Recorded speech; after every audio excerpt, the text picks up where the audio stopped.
देहरादून में कैबिनेट मंत्री गणेश जोशी ने की बैठक। जल निगम और जल संस्थान के विकास कार्यों को लेकर की समीक्षा, कार्यों की प्रगति की विस्तार से ली जानकारी। धनौरी क्षेत्र के तेलीवाला गांव के मुख्य मार्ग पर जल भराव, नालियों का पानी मार्ग पर आने से स्कूली बच्चे और राहगीर परेशान, शिकायत के बाद भी नहीं की जा रही कोई कार्रवाई। कालाढूंगी में कॉर्बेट हेरिटेज जंगल सफारी के नए जोन का शुभारंभ, वन मंत्री सुबोध उनियाल ने किया उद्घाटन। स्थानीय युवाओं को नेचर गाइड का मिलेगा रोजगार। रामनगर थाने में मनाया गया अल्पसंख्यक अधिकार दिवस। कोतवाल अरुण सैनी ने सुनी लोगों की समस्याएं, अल्पसंख्यकों को उनके अधिकार और समानता के लिए किया जागरूक। रायवाला में ट्रैफिक नियमों के उल्लंघन पर पुलिस का एक्शन, 35 वाहनों के काटे चालान, 3 वाहन के सीज। नियमों का पालन करना पुलिस का मकसद।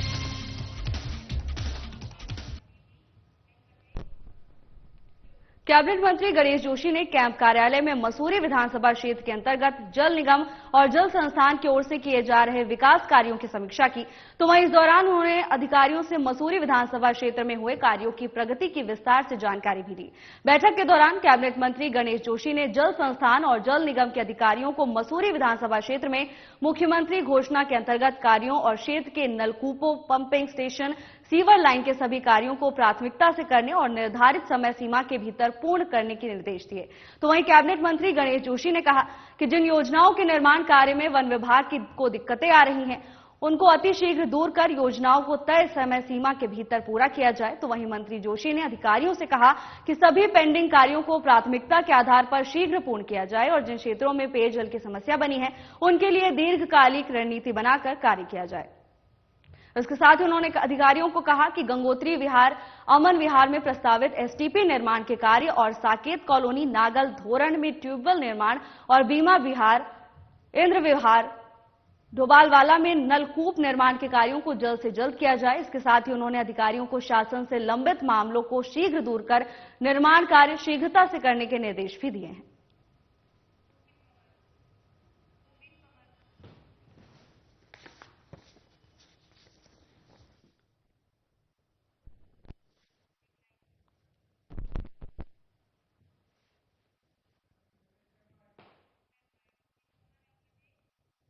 इस वक्त की बड़ी खबर की ओर रुख करेंगे। 38वें राष्ट्रीय खेल के कार्यक्रम को लेकर पुलिस प्रशासन पूरी तरह से अलर्ट नजर आ रहा है। 38वें राष्ट्रीय खेलों को लेकर सुरक्षा व्यवस्था पर दून पुलिस ने कमर कस ली है। सुरक्षा व्यवस्था पर एसएसपी अजय सिंह ने कमान संभाल ली है। देर रात तक सत्यापन अभियान चला। बांग्लादेशी और रोहिंग्या नागरिकों की कुछ जगहों पर होने को लेकर गोपनीय इनपुट मिला था। नगर से देहात तक 9 अलग अलग थाना क्षेत्रों में पुलिस ने अभियान चलाया। आबादी क्षेत्रों, मलिन बस्तियों में बाहरी व्यक्तियों, विशेषकर पश्चिम बंगाल और असम से आए बाहरी व्यक्तियों के लिए सत्यापन किया। पश्चिम बंगाल के मुर्शिदाबाद, 24 परगना, जलपाईगुड़ी और आसाम के बारपेटा, बुकाईगांव, गोलपारा आदि जिलों के पते वाले 75 संदिग्ध व्यक्तियों को थाने लाया गया। मूल पते से भी संदिग्धों का सत्यापन किया जा रहा है। सभी का डाटा तैयार किया जा रहा है और यह अभियान लगातार जारी रहेगा। एसएसपी अजय सिंह ने जानकारी दी कि मूल पते से संदिग्धों का सत्यापन किया जा रहा है। इस वक्त की बड़ी अपडेट आप तक पहुंचा रहे हैं, जहां 38वें राष्ट्रीय खेलों को लेकर सुरक्षा व्यवस्था पर पुलिस ने कमर कस ली है। एसएसपी अजय सिंह ने मामले को लेकर कमान संभाल ली है। देर रात तक सत्यापन अभियान चलाया गया।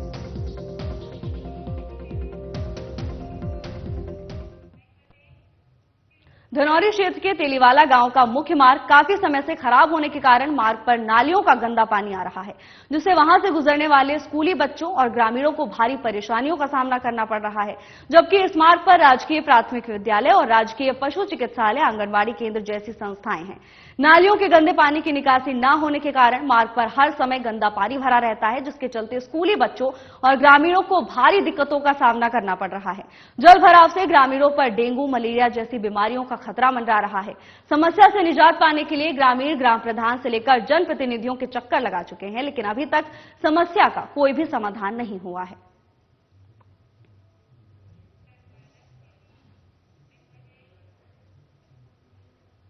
कालाढूंगी में कॉर्बेट हेरिटेज जंगल सफारी के नए जोन का शुभारंभ वन मंत्री सुबोध उनियाल और विधायक वंशीधर भगत ने किया। इस दौरान वन मंत्री सुबोध उनियाल ने कहा कि यह सफारी जोन लगभग 42 किलोमीटर का होगा, जिसमें 20 किलोमीटर जंगल और 22 किलोमीटर पीडब्ल्यूडी के क्षेत्र में होगा। उन्होंने कहा कि सफारी जोन के खुलने से स्थानीय युवाओं को नेचर गाइड का रोजगार मिलेगा। इसके साथ ही अन्य रोजगार के मार्ग भी खुलेंगे, जिससे कालाढूंगी का विकास होने के साथ साथ देश और विदेश में भी कालाढूंगी की खूब ख्याति होगी। आपको बता दें कि रामनगर वन प्रभाग के अंतर्गत कॉर्बेट पार्क में अभी तक सिर्फ जंगल सफारी कराई जाती थी, लेकिन अब कालाडूंगी में भी 23 किलोमीटर के नए जंगल सफारी जोन खुलने से पर्यटक इसका आनंद उठा पाएंगे। रामनगर वन प्रभाग की कालाडूंगी और देचोरी रेंज को मिलाकर एक हेरिटेज कॉर्बेट जंगल सफारी को शुरू किया गया है, जिसका प्रवेश द्वार कालाडूंगी रेंज अंतर्गत कोटाबाग मार्ग में बनाया गया है और निकासी गेट देचोरी रेंज अंतर्गत पवलगढ़ में बनाया गया है। आज ये कालाडूंगी के लिए बहुत ही खुशी की खबर है कि आज यहाँ पर एक गेट की शुरुआत की है, जो करीब 42 किलोमीटर की ट्रेल है, जिसमें 22 किलोमीटर जंगल में और 20 किलोमीटर जो पिजबंडी के उसमें रास्ते हैं उनका है। तो कुल 42 किलोमीटर की ट्रेल से और तकरीबन 60 सफारी यहाँ पर डे, 30 सुबह और 30 शाम से सैकड़ों लोगों को नेचुरल गाइड के रूप में काम करने का, उसके अलावा यहाँ की आर्थिक जो मैं समझ इसका बहुत बड़ा असर पड़ेगा और सैकड़ों जो वन्य प्रेमी हैं, जो वन्यजीव प्रेमी हैं, वो आकर के, क्योंकि ये सबसे नजदीक का, अगर आप देखेंगे तो रेलवे स्टेशन से सबसे नजदीक यही आपका पहला। मौजूद अल्पसंख्यक लोगों को उनके अधिकार और समानता के लिए जागरूक किया और उनकी समस्याएं भी सुनी। दरअसल अल्पसंख्यकों के अधिकारों की रक्षा के लिए 18 दिसंबर 1992 को संयुक्त राष्ट्र महासभा ने अल्पसंख्यक अधिकारों की घोषणा की। इस घोषणा का उद्देश्य अल्पसंख्यक समुदाय को उनके सांस्कृतिक, धार्मिक और भाषाई पहचान की सुरक्षा सुनिश्चित करना था। इसके बाद दुनिया भर में इस दिन को अल्पसंख्यक अधिकार दिवस के रूप में मनाने की परंपरा शुरू हुई। अनुच्छेद 29 और 30 के माध्यम से अल्पसंख्यकों को अपनी भाषा, धर्म और संस्कृति की रक्षा का अधिकार दिया गया। इसीलिए इस दिन को अल्पसंख्यक अधिकार दिवस के तौर पर हर साल मनाया जाता है। मनाया गया है और जितने भी अल्पसंख्यक उनके प्रतिनिधि यहाँ आए, उनसे बैठ के उनके अधिकारों के बारे में चर्चा की गई और उनको जो समस्या की गई और उनका समाधान किया गया। क्या इससे बिल्कुल प्रोसेस है, कानून के अनुसार ही कार्य किया जाएगा। कोई उसमें शिकायत मिलेगी तो उसमें जो भी कानून प्रावधान संविधान के आधार पर हमारे द्वारा कार्रवाई की जाएगी। इस वक्त की बड़ी खबर की ओर रुख करेंगे, जहां मेरे गांव की बात फिल्म खूब सुर्खियों में है। लोगों ने इसे खूब प्यार दिया है। मेरे गांव की बात फिल्म सुपरहिट हुई है। देहरादून, मसूरी और हरिद्वार के सिनेमाघरों में फिल्म देखने के लिए भीड़ उमड़ पड़ी। सिनेमाघरों में लगातार हाउसफुल देखा जा रहा है। पारंपरिक वेशभूषा पहनकर लोग फिल्म देखने के लिए पहुंच रहे हैं। सीएम धामी ने भी मेरे गांव की बात की फिल्म की जमकर तारीफ की है। फिल्म से जौनसार बावर की संस्कृति को बहुत प्रोत्साहन मिला है। जौनसार बावर की संस्कृति, रीति रिवाज और परंपराओं पर आधारित है ये फिल्म। हिमाचल, नई दिल्ली और लखनऊ के सिनेमाघरों में भी जल्द मेरी गांव की बात फिल्म आप देख सकेंगे। फिल्म के अभिनेता अभिनव चौहान ने खूब सुर्खियां बटोरी हैं। फिल्म में रीति रिवाजों, संस्कृति और परंपराओं से जुड़ने की अपील की गई। फिल्म के प्रस्तुतकर्ता सूचना विभाग में संयुक्त निदेशक KS चौहान की अभिनव पहल है। इस वक्त की बड़ी खबर, मेरे गांव की बात फिल्म सुपरहिट हो चुकी है। अभिनेता अभिनव चौहान ने भी खूब सुर्खियां बटोरी हैं। पिक्चर जौनसार के कल्चर को बेसिक से अच्छी तरह दिखाया गया और पूरा आने वाली पीढ़ी के लिए एक स्रोत बन गया है कि हमारे यहाँ सभी लोगों को पता लग जाएगा। नहीं तो बाहर के बच्चे आज तक अभी तक भी ये जो बाहर रहते हैं बच्चे उन्हें पता ही नहीं कल्चर का। अब इसके बाद एक कंटिन्यूटी बनी रहेगी कल्चर को अपनी पहचान बनाने के लिए। ऐसा लगा जैसे सच्ची में जो रिवाज छूट गया वो सब वापस आ गया है और है हकीकत में ऐसे, क्योंकि कुछ लोग ऐसे हैं कि गांव के सब भूल गए, माँ बाप अपने रीति रिवाज, बच्चों को भी नहीं पता कि हमारे गांव में क्या है, क्या शादियां है, क्या पिक्चर देख तो बच्चे जो कभी नहीं जाते वो भी बोलते पापा घर चलो। सच्ची में बोलेंगे इतनी अच्छी पिक्चर है कि देख के खुद भी रोना आ रहा है। जिन लोगों ने ये घर का चुनाव, फिल्म कैसी लगी? बहुत अच्छी फिल्म है, जौनसा की संस्कृति के ऊपर बनी है और इसमें दिखाया गया रहनी का मान। लास्ट में जो मैंने देखा तो रहनी का मान दिखाया गया। उसमें ठाकुर जो था हमारा जौनसा ठाकुर, उसको अपनी जीत छोड़नी पड़ी, जिससे संस्कृति पता चलती जौनसा की संस्कृति क्या चीज है। एक महिला एक रहनी किसी के घर जाती है तो उसका सम्मान को नहीं ठुकराया जा सकता, उसके मान सम्मान को रखना पड़ता है। न्यू ईयर के जश्न के लिए ऋषिकेश के निकट मुनि की रेती क्षेत्र में पहुंचने वाले लाखों पर्यटकों की सुरक्षा को लेकर पुलिस ने अभी से पुख्ता प्रबंध करने शुरू कर दिए हैं। इसी के साथ न्यू ईयर की पार्टी में हुड़दंग करने वालों के लिए भी पुलिस ने एक्शन प्लान तैयार कर लिया है। इंस्पेक्टर रितेश शाह ने बताया कि एसएसपी आयुष अग्रवाल के निर्देश पर पुलिस ने न्यू ईयर के जश्न को सुरक्षित संपन्न करवाने की व्यवस्था बनानी शुरू कर दी है। 31 दिसंबर को पुलिस भद्रकाली, शिवपुरी, ब्रह्मपुरी और मधुबन आश्रम पर बैरिकेडिंग रखेगी। सभी बैरिकेडिंग पर पुलिस की चेकिंग होगी। इस दौरान नशे में वाहन चलाने वालों पर पुलिस का एक्शन देखा जाएगा। तो वहीं न्यू ईयर की पार्टियां आयोजित करने वाले होटल रिजॉर्ट कैंप पर भी पुलिस की नजर रहेगी। न्यू ईयर पार्टी में शराब पीने पिलाने पर भी पाबंदी होगी। रात 10 बजे के बाद डीजे नहीं चलने दिए जाएंगे। नियमों के उल्लंघन करने वालों को पुलिस गिरफ्तार कर थाने की हवा खिलाएगी। एक प्लाटून पीएसी के साथ अतिरिक्त पुलिस फोर्स पूरे क्षेत्र में तैनात रहेगी। सीसीटीवी कैमरों में संदिग्धों पर पुलिस नजर भी रखेगी। जल्द ही इस संबंध में एक बैठक भी होटल रिजॉर्ट और कैंप संचालकों के साथ की जाएगी। क्षेत्र में जाम से निपटने के लिए भी पुलिस प्रबंध कर रही है।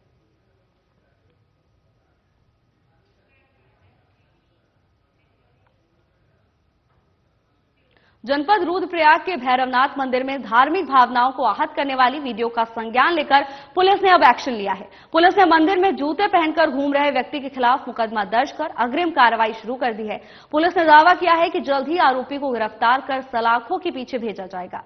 जनपद रुद्रप्रयाग के सीओ प्रबोध घिल्डियाल ने बताया कि सोशल मीडिया पर एक वीडियो तेजी से वायरल हो रहा है, जिसमें देखा जा रहा है कि एक व्यक्ति केदारनाथ के निकट भैरव मंदिर में जूते पहनकर घूम रहा है और हाथ में लिए डंडे से मूर्तियों को छेड़ रहा है। इस वीडियो से धार्मिक भावनाएं आहत हुई हैं। लोगों ने सोशल मीडिया पर इसका जमकर विरोध भी किया। मामले का संज्ञान पुलिस ने ले लिया है। एसपी अक्षय प्रहलाद कोंडे के निर्देश पर पुलिस ने मामले में मुकदमा दर्ज कर अग्रिम कार्रवाई शुरू कर दी है।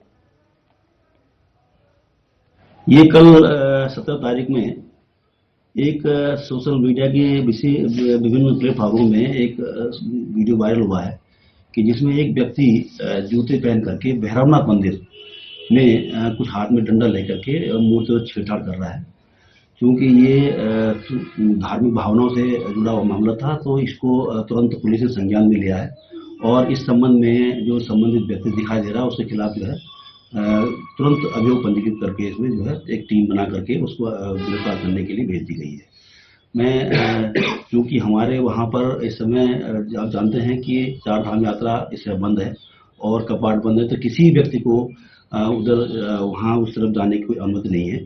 और क्योंकि ये वहाँ पर कुछ कंपनियां भी हैं काम कर रही है, तो जो भी इसमें व्यक्ति होगा इस संबंध में जांच अभियोग पंजीकृत करके इसमें तत्काल जो है कार्रवाई की जा रही है। भीमताल में महिलाओं और युवतियों को बुजुर्ग महिलाओं ने एपड़ और शगुनाखर की कला सिखाई। इस मौके पर बताया कि एपड़ में स्वास्थ्य का निर्माण कैसे किया जाता है, एपड़ कितने प्रकार के होते हैं और देहली में कैसे बनाए जाते हैं। तो वहीं संगम समिति ने यह भी सिखाया कि शगुन के गीतों को कैसे गाया जाता है। बुजुर्ग महिलाओं ने शगुन आखर गाकर महिलाओं और युवतियों को सुनाया। बुजुर्ग महिलाओं ने कहा कि यह संस्कृति हमारी धरोहर है और इसे बनाए रखना है।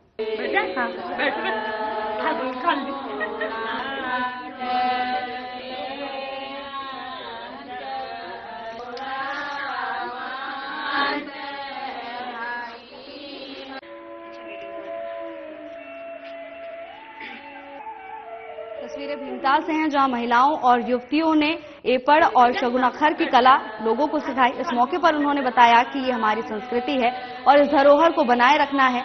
एपड़ कितने तरह के होते हैं, इस बारे में भी बुजुर्ग महिलाओं ने बताया। संगम समिति ने यह भी सिखाया कि शगुन के गीतों को कैसे गाया जाता है।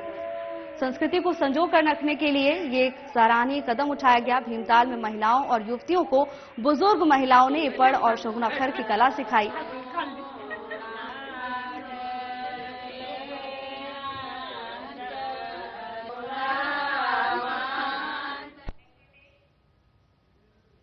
रायवाला थाना क्षेत्र में सड़क दुर्घटनाओं को रोकने के लिए पुलिस कप्तान अजय सिंह के निर्देश पर पुलिस एक्शन में है। पुलिस ने ट्रैफिक नियमों का उल्लंघन करने वालों के खिलाफ कड़ी से कड़ी कार्रवाई करनी शुरू कर दी है। पहले दिन चलाए गए इस विशेष अभियान के दौरान पुलिस ने 35 वाहन चालकों के खिलाफ एक्शन लिया। उनके चालान काटकर जुर्माना वसूल किया, जबकि 3 वाहनों को कब्जे में लेकर सीज कर दिया गया। रायवाला के थाना प्रभारी निरीक्षक देवेंद्र चौहान ने बताया कि ट्रैफिक नियमों के उल्लंघन से सड़क हादसों में वृद्धि हो रही है। पुलिस लगातार चालकों को जागरूक करने का प्रयास कर रही है, लेकिन वाहन चालक जागरूकता की क्लास को गंभीरता से नहीं ले रहे। इसलिए पुलिस को मजबूरी में वाहन चालकों के खिलाफ नियम तोड़ने पर कार्रवाई करनी पड़ रही है। पुलिस का मकसद चालान काटकर जुर्माना वसूल करना नहीं, बल्कि ट्रैफिक नियमों का पालन कराना है। उन्होंने चालकों से ट्रैफिक नियमों का पालन करने की अपील की है।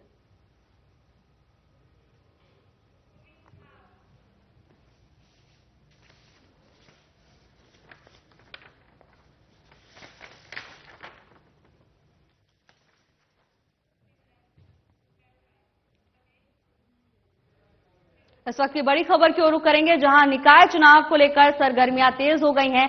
सियासी दल एक्टिव मोड में नजर आ रहे हैं। नगर निकाय चुनाव को लेकर ये अपडेट आप तक पहुंचा रहे हैं, जहां बीजेपी ने उत्तराखंड निकाय चुनाव की रणनीति बना ली है। जीत के लक्ष्य के साथ मैदान में पार्टी उतरेगी।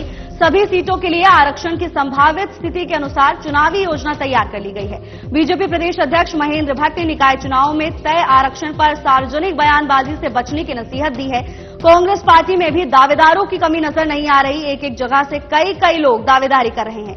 दावेदारों में सहमति बनाने के लिए कांग्रेस लगातार प्रयास कर रही है। जीतने वाले प्रत्याशी को टिकट दिया जाएगा। करण माहरा का ये बयान सामने आया है। उन्होंने बताया कि जीतने वाले प्रत्याशी को ही पार्टी टिकट देगी। नियमावली और आरक्षण को लेकर माननीय उच्च न्यायालय में सुनवाई हो सकती है। नियमावली और आरक्षण पर राज्य में विरोध दबने का नाम नहीं ले रहा। नियमावली के अनुसार ही आरक्षण किया गया है। मुख्यमंत्री पुष्कर सिंह धामी का भी इस मामले को लेकर बयान सामने आया। अपनी प्रतिक्रिया देते हुए उन्होंने कहा कि नियमावली के अनुसार ही आरक्षण किया गया है। आरक्षण के लिए कई आपत्तियां मांगी गई हैं। यदि कुछ कमियां रह गई तो उसे भी दूर करने का काम किया जाएगा। नगर निकाय चुनाव को लेकर सरगर्मियां तेज होती जा रही हैं। बीजेपी ने उत्तराखंड निकाय चुनाव की रणनीति बना ली है। जीत के लक्ष्य के साथ पार्टी मैदान में उतरेगी। सभी सीटों के लिए आरक्षण की संभावित स्थिति के अनुसार चुनावी योजना तैयार कर ली गई है।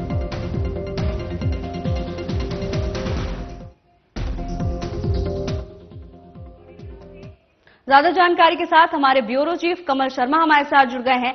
कमल, बीजेपी ने रणनीति बना ली है, बहुत मजबूत स्थिति में नजर आ रही है, क्या माहौल देखा जा रहा है? भावना अभी तो कहना बहुत मुश्किल है। अभी तो चुनाव की प्रक्रिया शुरू हुई है।